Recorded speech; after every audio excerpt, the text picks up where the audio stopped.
It can be impact investors who can give us loans or impact money. The opportunity is number one, because we can prove that we're business-wise successful.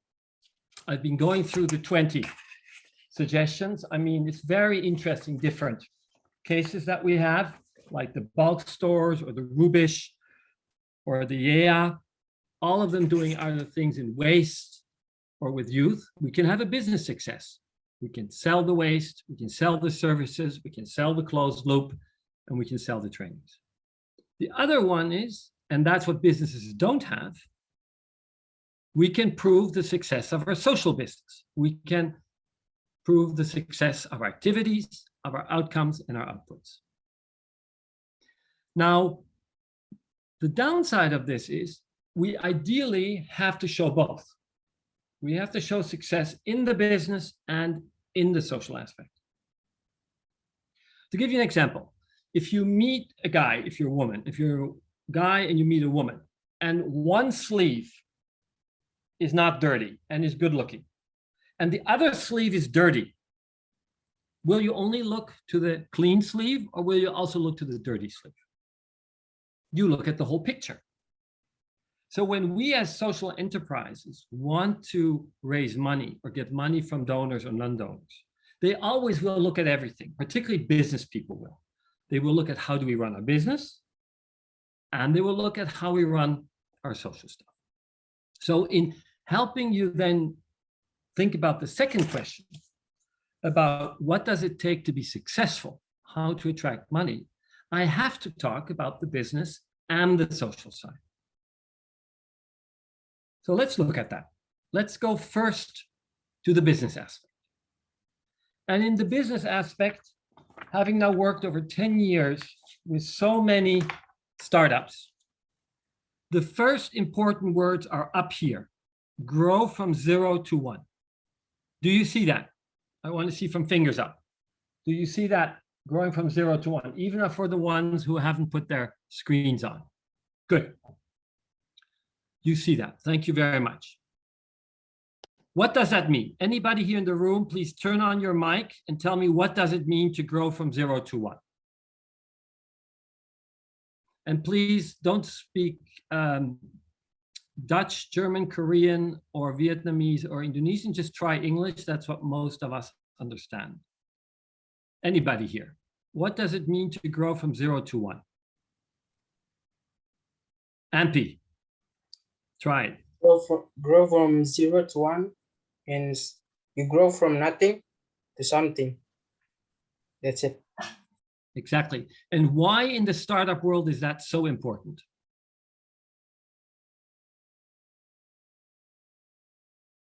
That is important because sometimes you need to prove for maybe the neighbors to convince them why they need to join our social enterprise. Exactly. And I'm now going to cold call Angie and then Guat and ask them also to answer the question. Angie, why is it so important to turn from 0 to 1? And if Angie is not responding, then Jiwat, if you could respond, please give me your perspective. Why is it so important to grow from 0 to 1? Because having nothing from something it's really needs efforts, and we need to try very hard, and having nothing from something is a bigger step, I think. Exactly. And in the social enterprises, that is one of the things we very often do. We create a new idea, a new thinking, a closed loop, or working with fisheries that are so of nothing something. And that is very difficult. The next step from 1 to many is a different step. And for many social enterprise or entrepreneurs, that next step is a big challenge, because from 0 to 1 is one game. From 1 to many is another game. Today, I want to focus on the game from 0 to 1. And on the game from 0 to 1, there are 3 simple things you want to have. Now, I'm going to be mean. I'm going to ask you, what could those three things be? And I see Shinta, Rusmin looking here at me and thinking about it. So Shinta, what do you think are the three simple things that we need when we go from 0 to 1, when we prove our business? What do you think? And after that, I'm going to cold call Yeremia Puja. Shinta ran away. She turned off her mic. Shinta, do you want to try to answer? You're still on mute. Yes. What do you think is the three things that are important to go from 0 to 1 in doing business? I think the first one is effort, and the second one is prayer to God, Yes. and then the last one is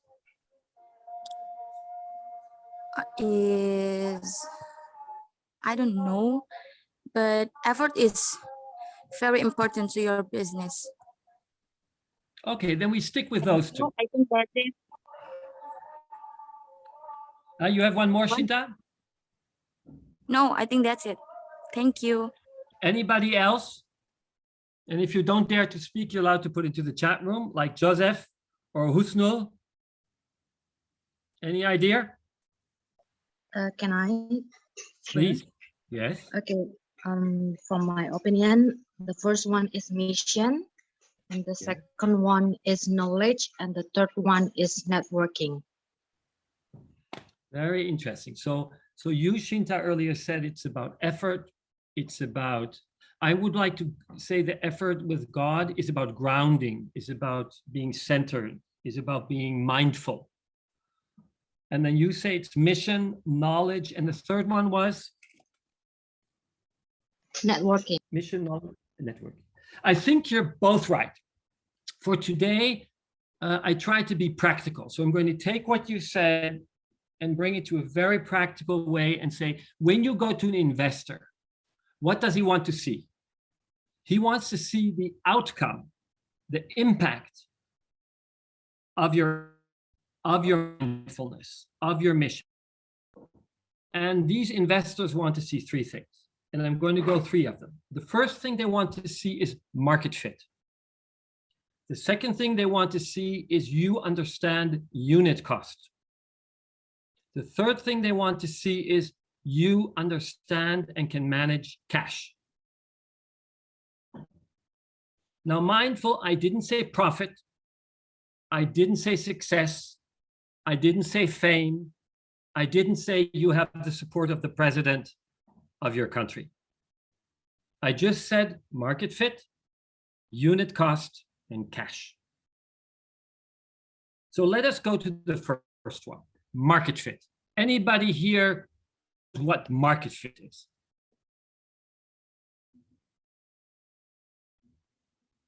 Any idea? Giovanni, what do you think?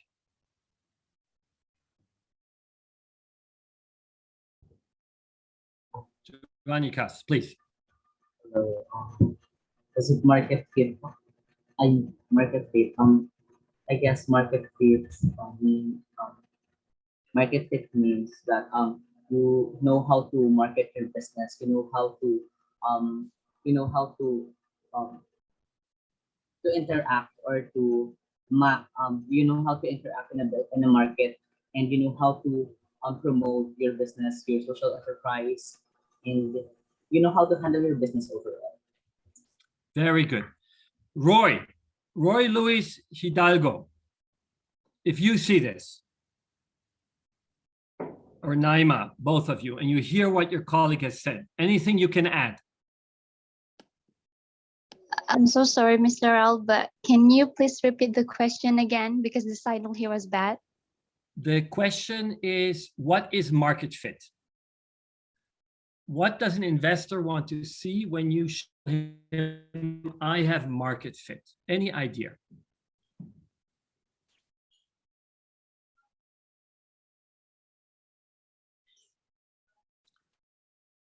I'll give you a tip. And Giovanni, you weren't wrong.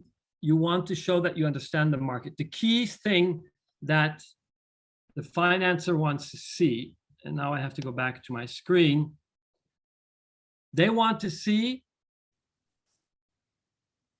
how many customers you sold to. That's the key thing. He just wants to know, have you sold your product to many customers? And he thereby wants to see that you have barely defined the need. You've thought about how to package your product, and you probably have found a price. The investor is not asking for a profit. He's just asking, from all your thinking, have customers taken your product and given you something for it? And if you have 1 or 2, it's okay. If you have more than 50, it's better. And if 100, it's very credible that you have market fit. And for social enterprises, if you want to,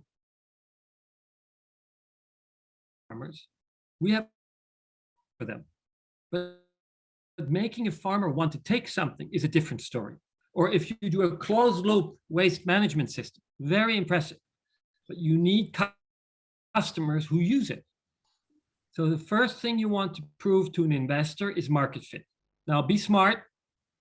Don't do it in all of Vietnam. Don't do it in all of Hanoi. Just pick a small suburb where you maybe even know a small people.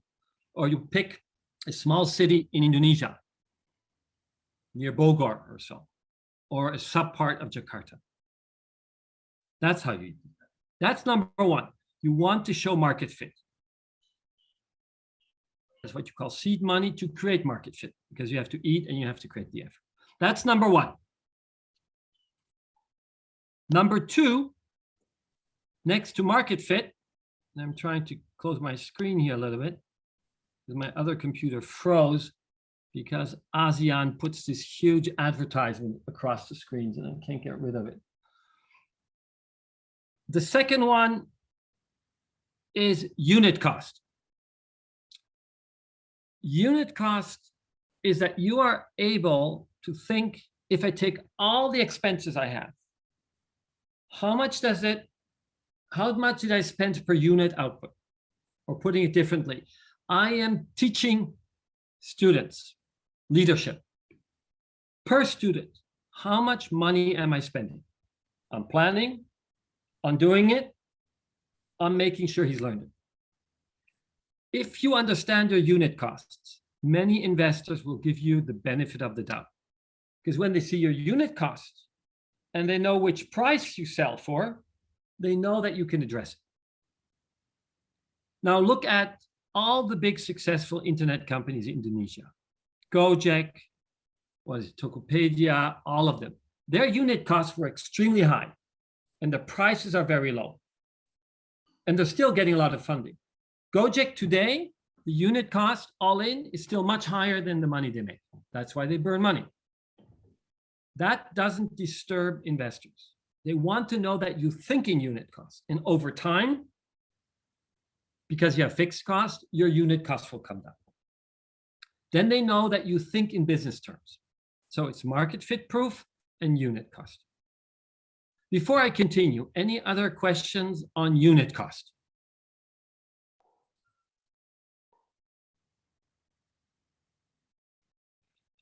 Good, then I will continue. The third one is cash. And cash has 2 very different dimensions. The first dimension is burn rate. What is burn rate? Anybody here in the room can tell me what is burn rate?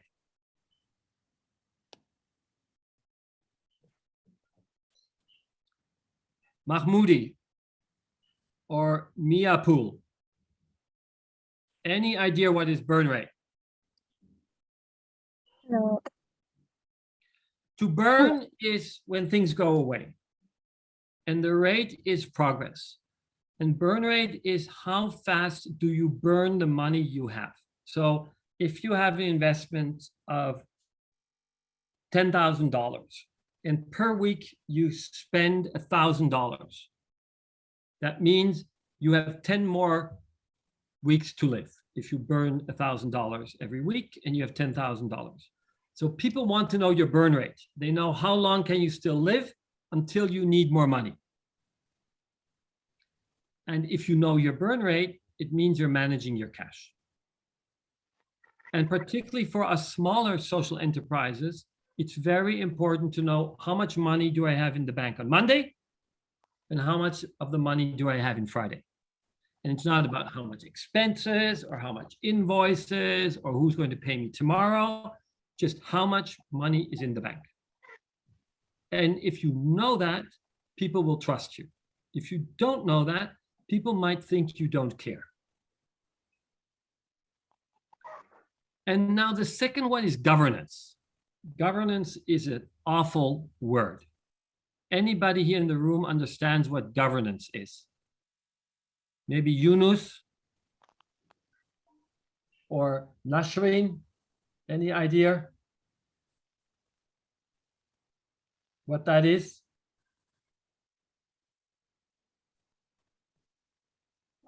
Yes, please, Giovanni, please. I think governance and cash means how you govern or how you manage your cash in your business and how you spend it and how you earn money from your business. Exactly, exactly. And it's very important for donors. And if you boil it down to something very simple, there will always be the question, who has the app to transfer the money and who controls the PIN? And it should always be two people. And if it's one person who has the app and the same person has the PIN, then an investor or a donor will be very nervous. You always need two people, or at least one person who oversees the other person. That is the simplest form of good governance. And if you have that, you are already very convincing. So if you want to get an investor, you want to either have proven or say, I'm using your money to prove market fit. I understand my unit costs and how they will come down over time. And thirdly, in terms of cash, I know how much I have today, how much I had last week, and how much I will have in 1 month. And I can tell you my burn rate. And by the way, here, my friend next to me, he has the PIN and I exchange the money. And those three things, you are very credible and solve 80% of all the topics that an investor or donor wants to know when you're a small 0 to 1 social enterprise or business. Okay, now you can turn off the screen and go to the other presentation, because now I'm going to talk about the other part. And you might only want to know about the finance now. But the great thing is, we as social enterprises, we have two wings. One is the business, the one is the social enterprise.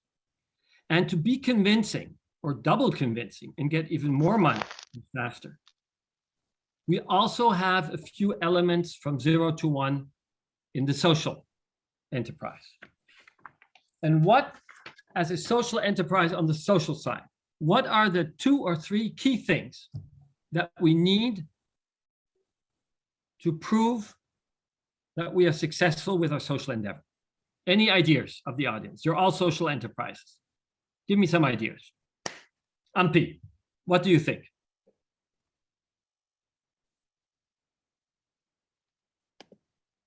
Can you repeat the question, please, Mr.?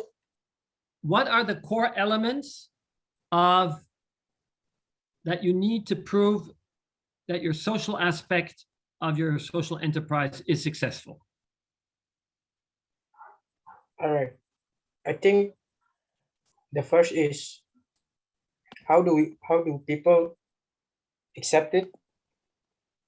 How do you, what we say it? Like,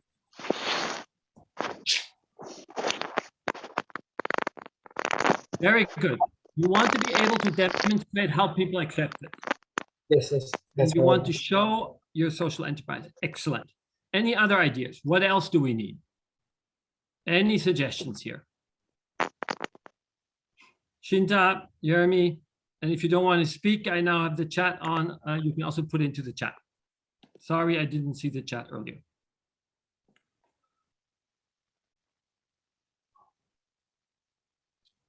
I will give you 3 and we'll explain them to you.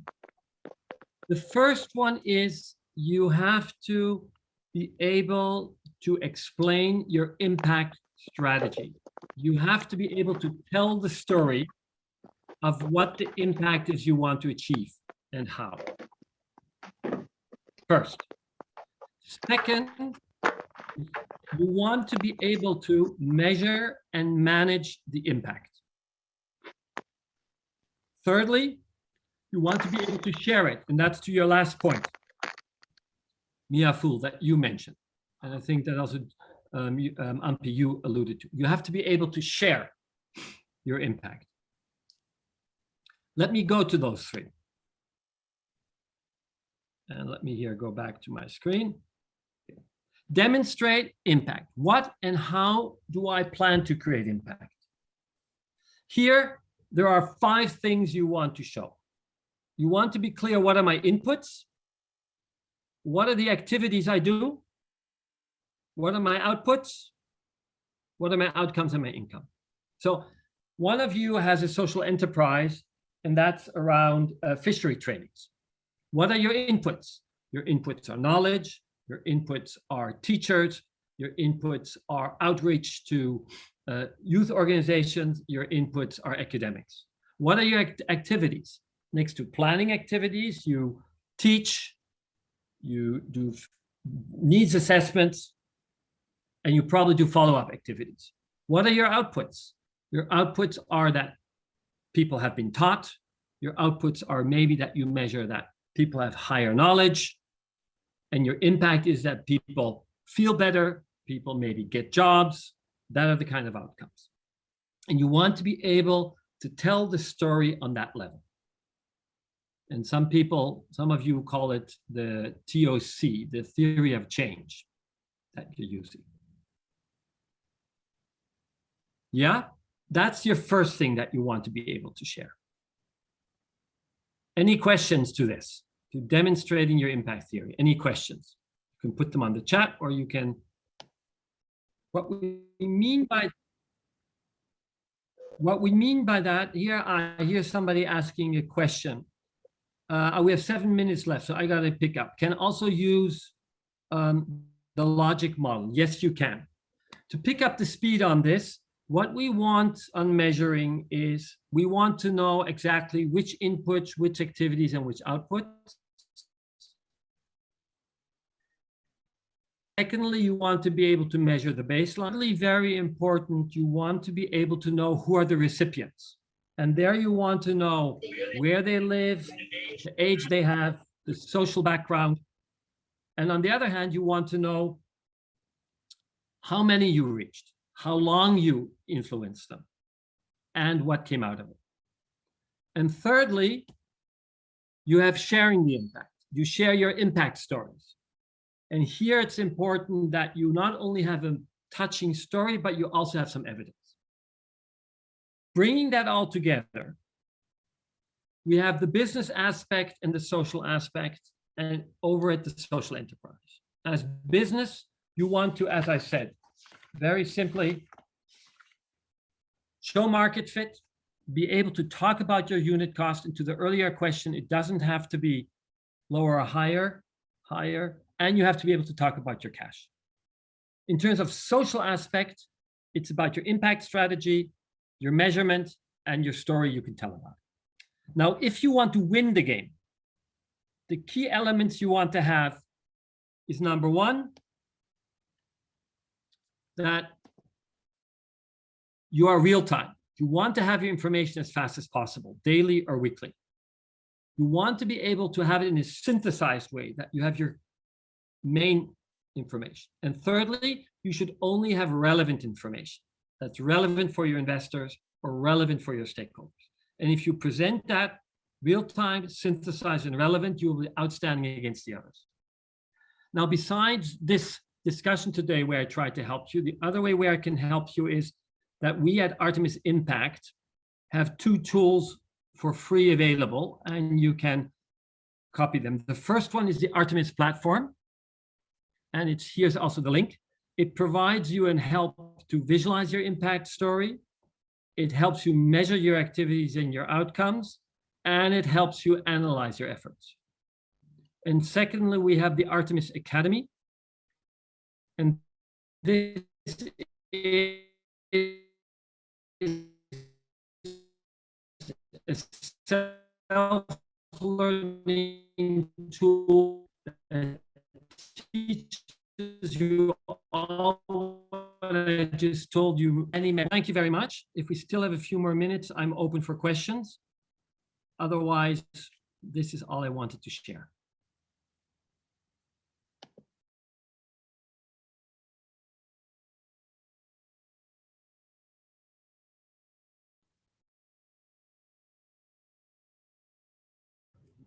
Thank you so much, Mr. Raoul, for sharing your knowledge with us. I personally feel it's very insightful, and I'm also sure that participants here also feels the same way. And I would like also to highlight several best takeaways from today's session, which as a social enterprise, we need to pay attention to both of business aspect and the social aspect. I really like also how Mr. Raoul depicts it as one person having both sleeves, because when we see this one person, we will see this both sleeves. So it's important to really have a balance between the social aspect and also business aspects. And secondly is the grow from 0 to 1, meaning that it is important for us to grow and improve. And it doesn't have to be a huge improvement. It definitely could be a step-by-step improvement, just like as Mr. Raoul has explained. I think those are some of the best takeaways. I'm sure there are a lot more to that, but I think